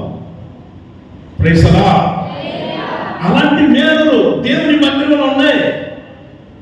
దేవుని మందిరంలో అలాంటి మేలులు ఉన్నాయి. ఆ మేలులు అనుభవించడానికి మనం ఇక్కడికి వచ్చేది. ఆయన మేలులు అనుభవించాలి మనం. ఆయన మేలులు అనుభవించడానికి మనం ఇక్కడికి వచ్చింది. ఆయన ఆశ్రయించిన వాళ్ళు ఆయన మందిరంలో ఉంటారు. ఆయన మందిరంలో ఉన్న వారికి దేవుడు మేలు చేస్తున్నాడు. ఇప్పుడు నువ్వు అనుభవిస్తున్నావమ్మా అన్న, నువ్వు అనుభవిస్తున్నావు, మేలు అనుభవిస్తున్నావు. నీ తోటి వారు అనేక మంది కూడా అనుభవించాలి. చాలా మంది కూడా అనుభవించాలి. వారు అనుభవించాలంటే వారిని కూడా నువ్వు దేవుని మందిరానికి తీసుకొని రావాలి. ఒక్క యూదుని సింగు పట్టుకొని 10 మంది వస్తున్నారు మందిరానికి. ఒక్క యూదుని సింగు పట్టుకొని ఇలా పట్టుకొని వస్తున్నారు. సింగు పట్టుకొని వస్తుంటే ఈయన అన్నాడు, ఏమంటే కొంచెం వదిలిపెట్టండి, ఈ పక్కన 5 పట్టుకున్నారు, ఈ పక్కన 5 పట్టుకున్నారు, ఏమన్నా చిరిగిపోతాయండి. 5 పట్టుకున్నారు, ఒకడు పట్టుకుంటేనే ఎప్పుడు చిరిగిపోతుందో అని భయం. మరి 5 ఇటు 5 పట్టుకున్నారు. ఏమన్నా ఎందుకంటే పట్టుకోవటం అని అంటే, మేము కూడా మందిరానికి వస్తాము అని అన్నా. మందిరానికి వచ్చి పక్క నుండి రావచ్చు కదా, ఇక్కడ పట్టుకొని రాకపోతే ఏమి అని అంటే వాళ్ళు అన్నారు, ఇటు నుంచి వస్తే ఈ పక్కన మందిరం వాళ్ళు పిలుస్తుంటారు, ఈ పక్క నుండి ఈ పక్క నుండి పిలుస్తుంటారు, వెనుక వచ్చే మా దగ్గరికి వస్తే నీకు గౌరవ మర్యాదలు ఉంటాయి, మా దగ్గరికి వస్తే శాలువాలు కప్పుతాం, మా దగ్గరికి వస్తే కుర్చీలో కూర్చోబెడతాం, మా దగ్గరికి వస్తే పూలదండం వేస్తాం, మా దగ్గరికి వస్తే మన అయ్యగారు చాలా మంచివాడు, మన ప్రాంతంలోనే గౌరవనీయులు మన మందిరానికి వచ్చారు. మరి అయ్యగారు పైకి వస్తున్నప్పుడు మనం అందరం కూడా చెప్పండి అమ్మా, చప్పట్లు కొట్టాలి అందరూ. మన అయ్యగారు పైకి వస్తున్నప్పుడు అందరూ చప్పట్లు కొట్టాలి. కూర్చోబెడతాం, అయ్యగారు కూడా కుర్చీలో కూర్చున్నప్పుడు చప్పట్లు కొడదాం, శాలువా కప్పేటప్పుడు కూడా అని ఇవన్నీ చేపిస్తారు, చేస్తారు. ఎందుకంటే గౌరవ మర్యాదలు అన్నీ ఉంటాయి బయట అయితే. మరి ఈ వస్తున్న మందిరానికి వెళ్తే ఎవరు పట్టించుకుంటారు, మనమే పోయి కూర్చోవాలి, మనమే ప్రార్థన చేసుకోవాలి.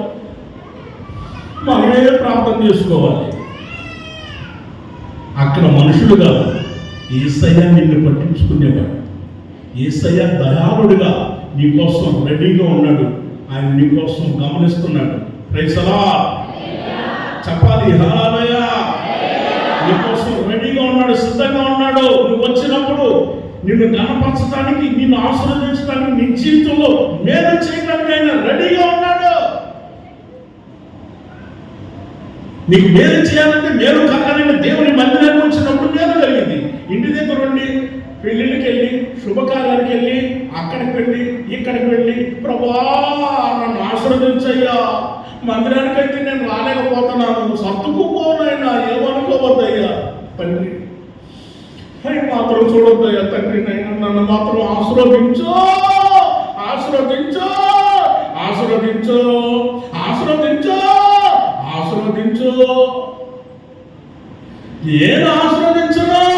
నేను ఆశీర్వదించను. ఎందుకనంటే నువ్వు మందిరంలో కాట్లా, నన్ను ఆశ్రయించరా, మనుషులను ఆశ్రయించావు, అందుకని నాకు కుదరదన్నాడు. మనం ఎవరిని ఆశ్రయించాలి? దేవుని ఆశ్రయించాలి. ప్రైజ్ ది లార్డ్ గట్టిగా చెప్పాలి, హల్లెలూయా. పూర్వము అని అంటాడు పేతురు గారు, చెప్తాడు. ఒక మాట చదువుకొని ముగించుకుందాము, అయిపోయింది. పేతురు గారు మొదటి పత్రికలో 3వ అధ్యాయంలో 5-6 వచనాలు మనం గమనించినప్పుడు ఆ మాటలు కనిపిస్తాయి. అటువలే పూర్వము దేవుని ఆశ్రయించిన పరిశుద్ధమైన స్త్రీలు స్వపురుషులకు లోబడి ఉండటం వలన తమను తాము అలంకరించుకున్నట్టు, ఆ ప్రకారము శారా అబ్రహాముని యజమానురాలు పిలుచుచు అతనికి లోబడి ఉండెను. ప్రైజ్ ది లార్డ్ చెప్పాలమ్మా, హల్లెలూయా. మీకోసమేనమ్మా, ఇప్పుడు మీదే గుర్తుపెట్టుకోండి. పూర్వము చెప్పండి, పూర్వము పరిశుద్ధమైన స్త్రీలు వాళ్ళు ఎవరంటే దేవుణ్ణి ఆశ్రయించిన వాడు. దేవుణ్ణి ఆశ్రయించిన పరిశుద్ధమైన స్త్రీలు భర్తలకి లోబడి ఉండటం వలన తమను తాము అలంకరించుకున్నట్టు. స్త్రీలు అంటేనే అలంకారం. ఇక్కడికి వచ్చినప్పుడు ఏమో, మందిరానికి వచ్చినప్పుడు ఏమో, ఇక్కడ శుభకార్యానికి వెళ్ళినప్పుడు చూడాలి, పెళ్ళిళ్ళకి వెళ్ళినప్పుడు చూడాలి, నేనే గుర్తుపట్టలేదు. ఆయనకు వచ్చేసి రైతురాడమ్మా అని నేను ఆశ్చర్యపోయి పక్కన అడిగాను, ఎవరు అక్క? రైతురాడు చెప్పింది, అన్నా మన అక్కన పరిచయం చేస్తుంది కదా, పాట పడుతుందే. అది గుర్తుపట్టలేకపోయినా. శుభకార్యానికి పెళ్లికి వెళ్ళేటప్పుడు పారిపోతాయి అలంకరణ. నేను చెప్పేదమ్మా పైన అలంకరణ కాదు, పరిశుద్ధమైన అలంకరణ, హృదయ అలంకరణ చెబుతున్నాను. పరిశుద్ధమైన అలంకరణ ఏమిటంటే భర్తలకి లోబడి ఉండటమే అలంకరణ. Praise the. ఏంటి నిజాలు చెబుతున్నానని ఆలోచనలో పడ్డారా? నిజాలు బయటపడుతున్నాయని. అమ్మా లోబడి ఉండండి అమ్మా. ఇక్కడ మాత్రం ముసుగేసుకొని అబ్బా ఎంత భక్తిగా కూర్చున్నారు, ఎంత భక్తిగా కూర్చున్నారో చూడండి ముసుగేసుకొని. ఇక్కడ విషయం చెప్పట్లేదమ్మా, ఇంటి దగ్గర సంగతి చెప్పండి అమ్మా. ఇంటి దగ్గర సంగతి చెప్పండి. మాట్లాడి పొడిసి మాట్లాడి ఆ మాట ఈ మాట ఆయన తట్టుకోలేదు. ఈ బాబు తట్టుకోలేక రాత్రి 12-1 గంటకు వస్తున్నాడు. ఎందుకు వస్తున్నాడు అంత టైము అని అంటే భరించలేక చెప్పి లోబడి, అమ్మ చెప్పమ్మా, లోబడి ఉండి నువ్వు శారా ఆ ముందరగా అబ్రహాము భార్య, అబ్రహాము యొక్క భార్య శారమ్మ ఏం చేసిందో తెలుసా? భర్తను ఎవరిని పిలుస్తుంది? ఏందమ్మా కరెక్ట్గా చెప్పు. నువ్వేమని పిలుస్తున్నావు? వాడు బక్కేనమ్మా, వాడు బాగానే పిలుచుకున్నావు, నువ్వేమని పిలుస్తున్నా? అది చెప్పు. నేను ఒక చోట ప్రార్థన చేయడానికి వెళ్ళాను. ప్రార్థన చేయడానికి వెళ్తే పాస్టర్ గారు రండి పాస్టర్ గారు ప్రైజ్ లాడన్నా నాన్న కూర్చోన్నాను, సోఫాలో కూర్చోమని. సరే కూర్చోమని మంచినీళ్ళు తీసుకొచ్చి ఇచ్చింది. ఇదిగో నిన్నే పిలిచేది, నీకలా చెప్పేది, బయటకు వచ్చే త్వరగా రా బయటికి అని అన్నాను. నేను అనుకున్నాను ఇంట్లో కుక్కను పెంచుకుంటాను కదా, కుక్కను పిలుస్తుందేమో. నాయన కుక్క కలిసిందంటే 6 నెలలు పత్తి ఉన్నాయి. కుక్కను పిలుస్తుందేమో. నేను ప్రతిరోజు పోవటానికి వెళ్ళాలి. ప్రతి చోట వంకాయ పెడతారు, చేపలు పెడతారు, అవి తినకూడదు. మళ్ళా కుక్క కలిసిందంటే నేను ఇప్పుడు ఏం చేయాలి? కుక్క కలిసిందంటే నా పరిస్థితి ఏందని నేను అక్కడ ఉన్నవాడిని ఈ మూలకు వచ్చాను. కుక్క వస్తే పరిగెత్తుతామని ఎవరు బాగుండండి, ఏం చెప్పుకుంటామో చెప్పండి. కష్ట సమయం అది. నేను అక్కడ రెడీగా ఉన్నాను, పారిపోయేదాన్ని. కుక్క కానీ బయటకు వచ్చిందంటే పరిగెత్తాను, రెడీగా ఉన్నాను. ఈలోగా ఆయన బయటకు వచ్చి ఏంటన్నా లేచి అంత దూరం పోయారు అన్నాను. ఏం లేదమ్మా నువ్వు పిలుస్తున్నావు కదా అంటే, మా ఆయన నన్ను పిలిచేది. మీ ఆయన పిలుస్తున్నావమ్మా, మీ ఆయన ఏంటో అలా పిలుస్తున్నావు, కుక్కను పిలుస్తున్నావు, భయం వేసిందమ్మా అంటే. లేదన్నా రండి అన్న, వచ్చి కూర్చోండి అన్న, రండి అన్న, సోఫాలో కూర్చోండి అన్న. మా ఆయన్ని అన్న పిలిచింది. అమ్మా ఆయన ఆ విధంగా పిలవకపోతే ఇప్పుడు శారమ్మ ఏమని పిలిచింది చెప్పమ్మా? యజమానుడా పిలిచింది. ఎప్పుడైనా పిలిచావమ్మా నువ్వు అని చూస్తున్నావే, చూడటానికి ఆ విధంగా చేస్తున్నావే. నీ భర్తని ఎప్పుడైనా యజమానుడా అని పిలిచావా? నో ఆన్సర్, జవాబు లేదు. ఎందుకంటే పిలవలేదు కాబట్టి. అమ్మ కుక్కను పిలిచినట్టు పిలిచిపోతే, నువ్వు ఆ విధంగా పిలవకపోతే ఏమండి యజమానుడా ఈ మధ్య పిలుచుకుంటున్నారు, బంగారం అని పిలుచుకుంటున్నారు. ఏమో బంగారం అని పిలుస్తుంది, ఆయన కూడా బంగారం ముద్దు పేరు, వాళ్ళ పేర్లు ఉండే కానీ బంగారం అని పిలుచుకుంటున్నారు. ఎంత ముద్దుగా పిలుచుకుంటున్నారండి, బంగారం అని పిలుచుకుంటున్నారు. పిలువమ్మా, ఏమంటారు పిలు, యజమానుడు అని పిలు, నీకు పట్టు సేవ తీసుకొస్తాడు. తీసుకురాకపోతే అడుగు, నా పేరు చెబుతాను, రాసుకో. నా ఫోన్ నెంబర్ కూడా ఇస్తాను, రాసుకోమ్మా. యజమానుడిలో ఆయన లోబడిలో ఆయన పట్టు సేవ తీసుకొస్తాడు, కావలసినంత డబ్బులు ఇస్తాడు, కావలసినంత బంగారం ఇస్తాడు. కొత్త చెప్పులు కానీ కొనకపోతే అప్పుడు అడుగు. ప్రైజ్ ది లార్డ్, హల్లెలూయా. దేవుని ఆశ్రయించిన పరిశుద్ధమైన స్త్రీలమ్మ ఉండవలసిన లక్షణం ఏమిటంటే చెప్పండి, భర్తలకి లోబడి ఉండెను. దేవునికి స్తోత్రం చెప్పాలి, హల్లెలూయా. అయినా మీరు కూడా తండ్రి పౌలు గారు చెప్పాడు ఎఫెసీ పత్రికలో, రెఫరెన్స్ రాసుకోండి, 5:33 అటువలే పురుషులు తమ సొంత శరీరం వలె చెప్పండి తన భార్యను ప్రేమించాలి. తన భార్యను ప్రేమించాలి. భార్యను ప్రేమించకుండా ఎవరో బయట వాళ్ళు వచ్చారనుకోండి పలకరించడానికి, రండి రండి రండి రండి కూర్చోండి కూర్చోండి కూర్చోండి రండి రండి, ఏం తీసుకుంటారు? కొన్ని ఏం తీసుకుంటారు? థమ్సప్, పెప్సీనా, ఏం తీసుకుంటారు? ఏంటి భజన, పర్వాలేదు తీసుకోండి తీసుకోండి తీసుకోండి. ఏం తీసుకుంటారు? వేడివేడిగా టీయా, బూస్టా, హార్లిక్సా, ఏం తీసుకుంటారు? కడుపు మండుతుంది ఆమెకి, భార్యకి కడుపు మండుతుంది. ఎప్పుడైనా అన్నావా నువ్వు బయటికి వెళ్ళే సమయంలో కవర్ తీసుకొని ఎప్పుడైనా పోయావా బయటికి? తన సొంత శరీరం వల్లే ప్రేమించాలి కదా. నా భార్యకి ఏది ఇష్టము అని గమనించాలి కదా. పెళ్ళప్పుడే మాట్లాడుకుంటారు, ఎవరికి ఏది ఇష్టమో మాట్లాడుకుంటారు. నిజమా అబద్ధమా? మీరు చెప్పండి మొదట. ఓకే, మీరు ఓకే మాట్లాడుకున్నారు, అయిపోయింది.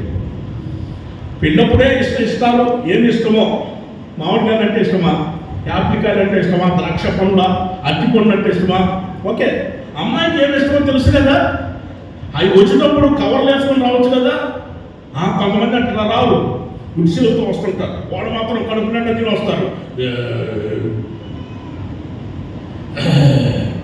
వాడు మాత్రం కడుపు నిండా తిని రుచికరమైన భోజనం, మంచి మంచి వాటలు, ఏమో వాళ్ళకి ఎంత కూడా తీసుకెళ్ళారు. కడుపు మండుతుంది వాళ్ళకి. ఆయన గుర్తుపెట్టుకోండి, వాళ్ళ కడుపు మండటానికి కారణం ఏంటంటే వాళ్ళకి ఏం తీసుకురాలి. వస్తా ఏదైనా తీసుకురావచ్చు కదా, గుడి చేతితో రాకపోతే. ఉన్న దానిలో తీసుకురా, లేని దానికోసం ఎందుకు? ఉన్న దానిలో తీసుకొచ్చి అందుకే బైబిల్ గ్రంథం తెలియజేస్తుంది, తనను వలె తన భార్యను ప్రేమించాలి. దేవునికి స్తోత్రం, హల్లెలూయా. అయిపోయింది, సిగ్నల్ ఇచ్చేశారు. నేను 30 సంవత్సరాల సేవలో ఉన్నాను, అవసరం ఇష్టం. ప్రతి చోట వాక్యం చెబుతున్నాను కదా. నాకు సిగ్నల్ అర్థమైపోయింది సిగ్నల్ అర్థమైపోయింది.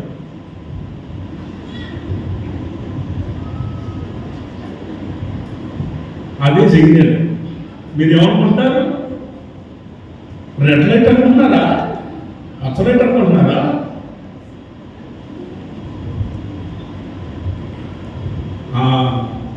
అదే సిగ్నల్. ఇక అయిపోయింది సిగ్నల్. బ్యాటరీలో ఛార్జింగ్ అయిపోయింది, 90% అయిపోయింది, 10% ఉంది. ఇక బ్యాటరీ లో బ్యాటరీ లో అని వస్తుంది. గమనిస్తున్నాం, ఇక్కడ మనకు తెలిసిపోతుంది. ఈ 10 కూడా ఉంచుకొని ఇంటికి రాకుండా తీసుకొని పోతాం. Praise the lord. చూసారా మరి? మొదట్లోనే హల్లెలూయా హల్లెలూయా, ఇందాకేమో హల్లెలూయా, ఇప్పుడేమో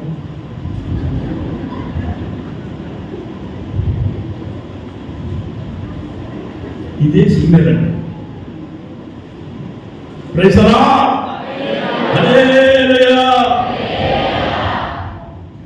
ప్రభు ఈ వాక్యాన్ని అందరి హృదయాలలో ఫలింపచేయును గాక. ప్రతి కుటుంబాన్ని ప్రభు దీవించును గాక. ఆయన ఆశ్రయించిన వారికి దేవుడు విస్తారమైన మేలు దయచేయును గాక. ఆయన ఆశ్రయించిన వారిని ప్రభు కాపాడును గాక. అద్భుతాలు ఆశ్చర్యకార్యాలు ప్రభు ప్రతి కుటుంబంలో ప్రభు జరిగించును గాక. ఈ పరిచర్యను మరింతగా దేవుడు విస్తారమైన ఆత్మల చేత ప్రభు నింపును గాక. సేవకులకు విస్తారమైన కృపనిచ్చి ఆరోగ్యాలను అనుగ్రహించి ప్రభు బలపరిచి వాడుకొనును గాక. ఆమేన్. ఈ వాక్యం దేవుడు అందరి హృదయాలలో ఫలింపచేసి ఒక్కొక్కరిని ఘనపరచును గాక. ఆమేన్. హల్లెలూయా. దయచేసి అందరూ కూడా మోకరించండి, ప్రార్థన చేసుకుందాం. ఈరోజు ప్రభు మనతో మాట్లాడిన ప్రతి మాటను కూడా గుర్తించిన వారమే. ప్రియ దేవుని బిడ్డ, సహోదరి సహోదరుడా, తను ఆశ్రయించిన వారి ఎడల యెహోవా దయాళుడుగా కనిపిస్తున్నాడు. ఆయన ఎతికే వారికి దేవుడైన యెహోవా దయ చూపేవాడిగా ఉన్నాడు. ఆనాడు అలాగే ఉన్నాడు, ఈనాడు కూడా అలాగనే ఆయన దయాళుడుగా ఉండి దయ చూపిస్తూనే ఉన్నాడు. మారవని దేవుడు, మార్పు లేని దేవుడు, ఆయన గొప్ప కార్యాలు జరిగించే దేవుడుగా, మనల్ని ప్రేమించే దేవుడిగా ఉన్నాడు. ఈ రోజున ఆయన్ని ఆశ్రయించిన మన జీవితాలలో అద్భుతాలు, ఆశ్చర్యమైన కార్యాలు ఆయన చేయాలని కోరుకున్నాడు. ప్రభా మీకు స్తోత్రాలయ్యా. ఆనాడు దేవుని ఆశ్రయించిన ఇశ్రాయేలు జనాంగం పట్ల ఐగుప్తు దేశంలో నుంచి విడిపించాడు. వారు వారిని ఆలకించిన దేవుడు వారి యొక్క బాధ నిత్యముగా చూశాడు. వారి యొక్క మరణం విన్నాడు. వారి యొక్క దుఃఖము తెలుసుకొని ఉన్నాడు. అందుకే ఐగుప్తు దేశం నుంచి విడిపించి ఎర్ర సముద్రాన్ని కూడా బయలు చేసి అరణ్యంలో బండను చీల్చి దాహము తీర్చి సముద్రమంతా సమృద్ధైన నీళ్లు దేవుడు వారికి ఇచ్చాడు. ఆకాశ ధాన్యం కూడా తీసుకుని వచ్చి వారికి ఆహారం ఇచ్చాడు. ఈ రోజున నీ జీవితంలో అలాంటి ఆహారాన్ని దేవుడు అనుగ్రహించి, వాక్యమైన ఆహారాన్ని నీ జీవితంలో ఆయన చేసి ఆయన గొప్ప మేలులు జరిగించాలని కోరుకున్నాడు. అందుకోసమే ఆయన ఆశ్రయించిన వారి పట్ల దేవుడు మేలు చేయడం ప్రారంభించాడు. ఆయన ఆశ్రయించిన వారు ఎంతో సంతోషిస్తున్నారు. ఈ రోజున నీ జీవితంలో కూడా ఆయన గొప్ప కార్యాలు జరిగించి సంతోషాన్ని కలుగ చేసి ఒక గొప్ప మేలు నీ జీవితంలో ఆయన కలుగ చేయాలని కోరుకున్నాడు. ప్రియ దేవుని బిడ్డ, సహోదరి సహోదరుడా, నీ జీవితంలో ఉన్నతమైన మేలు, ఆశ్చర్యమైన కరమైన గొప్ప కార్యాలు ఆయన నీ పట్ల జరిగించి ఉన్నతంగా నడిపించాలని కోరుకున్నాడు. తను ఆశ్రయించు వారి ఎడల ఆయన దయాళుడుగా ఉన్నాడు. ఆయన ఎదిగే వారి ఎడల ఆయన దయ చూపే దేవుడిగా, నిన్ను ఉన్నతమైన లక్ష్యానికి ఉన్నతమైన కార్యాలు జరిగించే దేవుడిగా, అద్భుతకరుడైన దేవుడిగా ఆయన ప్రత్యక్షమయ్యాడు.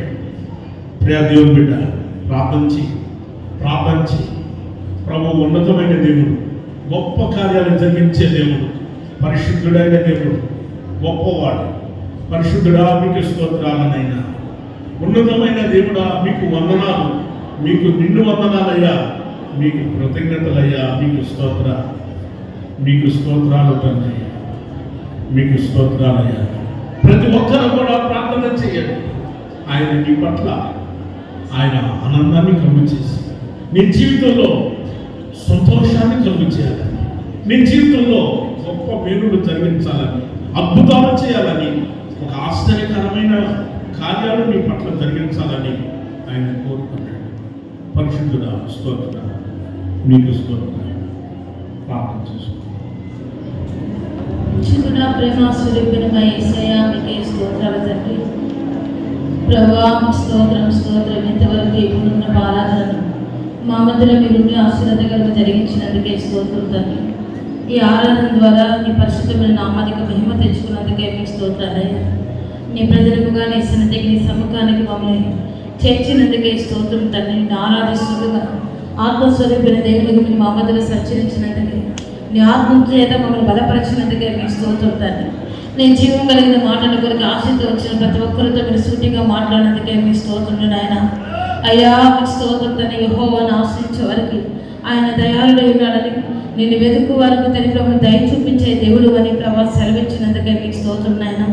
వాక్యాన్ని విని తీర్మానంతో ప్రార్థన చేసిన ప్రతి ఒక్కరి బిడ్డ జీవితంలో మా పితరులైన ఇశ్రాయేలులకు తండ్రి ప్రభా సముద్రం అంతా సమృద్ధించిన దేవునిగా, ఆకాశధనాన్ని కురిపించిన దేవునిగా తండ్రి ప్రభా, వారికి తండ్రి ప్రభా త్రోవ చూపిన దేవునిగా ఉండి నడిపించినట్టుగానే తీర్మానంతో ప్రార్థన చేసిన ప్రతి బిడ్డకి నిశ్చయముగా మీరు తోడుగా నడిపించినందుకే, మీరు ఆశ్రయంగా ఉంటున్నందుకే మీకు స్తోత్రాలు తండ్రి ప్రభా. అయ్యా వారి జీవితంలో సముద్రంలో సమృద్ధి కలుగు చేసినందుకే స్తోత్రం తండ్రి. ఆకాశవంతులు తెరిచి మీరు దీవించినందుకే మీకు స్తోత్రాలు నాయన. యేసయ్యా మీకే స్తోత్రం తండ్రి ప్రభా. నైనా నిన్ను ఆశ్రయిస్తే తండ్రి ప్రభా ప్రతి రోగం నుంచి విడిపించి సమాధానం కలుగు చేసిన సెలవిచ్చినందుకే మీకు స్తోత్రం నాయన. లోకంలో తండ్రి ప్రభా ఎవరైనా ఆశ్రయించగా మరి దేనిని వెతకగా తండ్రి ప్రభా మిమ్మల్ని మాత్రం ఆశ్రయిస్తామని ప్రభా, నిన్ను మాత్రం వెతుకుతామని, మీలో ఉన్న సమృద్ధి పొందుతామని, నీలో నా సంతోషం ఉందని ప్రభా మీరు అనుభవిస్తామని ప్రార్థన చేసుకున్న ప్రతి బిడ్డ జీవితంలో తండ్రి ప్రభా నీ మంత్రి మీద చేత తృప్తిపరచమని వేడుకున్నాం. సంతోషపడుతున్న మీ సరైన సాక్షులుగా నిలపమని వేడుకున్నాం తండ్రి. మీకు స్తోత్రాలయ్యా. పూర్వం పరిశుద్ధ స్త్రీలు తండ్రి ప్రభా అయ్యా లోబడినట్లుగా ప్రభా అయ్యా సంఘంలో కూడుకున్న మేమందరం తండ్రి ప్రభా నీ వాక్యానికి బదులుగా లోబడి ఈ దినమంతా తీర్మానంతో ప్రార్థన చేసుకున్నాం ఆయన. నిశ్చయముగా ఆ దినం వరకు తీరం నిలుచుండడానికి సహాయం దయచేయండి. పరిశుద్ధ ఆత్మదేవి వాక్యాన్ని ప్రతి హృదయంలో నీరు కట్టి ఫలవంతంగా మార్చమని ప్రార్థిస్తున్నాం తండ్రి. మీకు స్తోత్రాలయ్యా. ఇక ఎవరి జీవితంలో తండ్రి ప్రభా ఎలాంటి తన ఆకలి దప్పులు లేకుండా అయ్యా మీరు పోషించినందుకే, సంరక్షించినందుకే ఆనందం సంతోషం తండ్రి ప్రభా ప్రతి వారి తల్లి మీరు స్థిరపరిచినందుకే స్తోత్రాలు తండ్రి. మీకు స్తోత్రం నాయన. ఈ వాక్యాన్ని సంఘానికి ప్రభావితం మీ సేవకులు కూడా జ్ఞాపకం చేసుకొని అధికమైన మీ కృపతని మిమ్మల్ని బలపరచండి, ఆరోగ్యాన్ని క్షేమాన్ని ప్రసాదించమని ప్రార్థిస్తున్నాం తండ్రి. మీ స్తోత్రం. మీరు ఏర్పరచుకున్న సాధనాలకు ఇంకొని పరిచయలు వాడబడడానికి పరిశుద్ధాత్మదేవి మీరే తోడుగు నడిపించమని ప్రార్థిస్తున్నాం నాయన. మహిమతో మీరు ప్రత్యక్షమైనప్పుడు తండ్రి ప్రభా మేమందరం నైనా నిన్ను ఆశ్రయించే వారంగా, నిన్ను వెతికి తండ్రి ప్రభా సంతోషాన్ని మీరు నడిపించే వారంగా కనబడటానికి సహాయం దయచేయండి. నీ మహిమల రాకుడు కొరకు మమ్మల్ని పవిత్రులుగా మార్చి మీ రాజ్యం కొరకే సిద్ధపరచమని యేసు నామములో ప్రార్థించి పెట్టుకున్నాము తండ్రి. మన ప్రభువైన యేసుక్రీస్తు వారి యొక్క కృపయు, తండ్రి అయిన దేవుని యొక్క ప్రేమయు, పరిశుద్ధాత్మిక సహవాసము ఇప్పుడు ఎల్లప్పుడూ సదాకాలం ఆయన్ని ఆశ్రయించిన ప్రతి ఒక్కరికి కూడా సంతోషము, మేలులు, అద్భుతాలు, ఆశ్చర్య కార్యాలు ప్రతి వారి పట్ల ప్రభు జరిగించి ఆ రాజ్యానికి ప్రభు సిద్ధపరచునుగాక. ఆమేన్. హల్లెలూయా. హల్లెలూయా.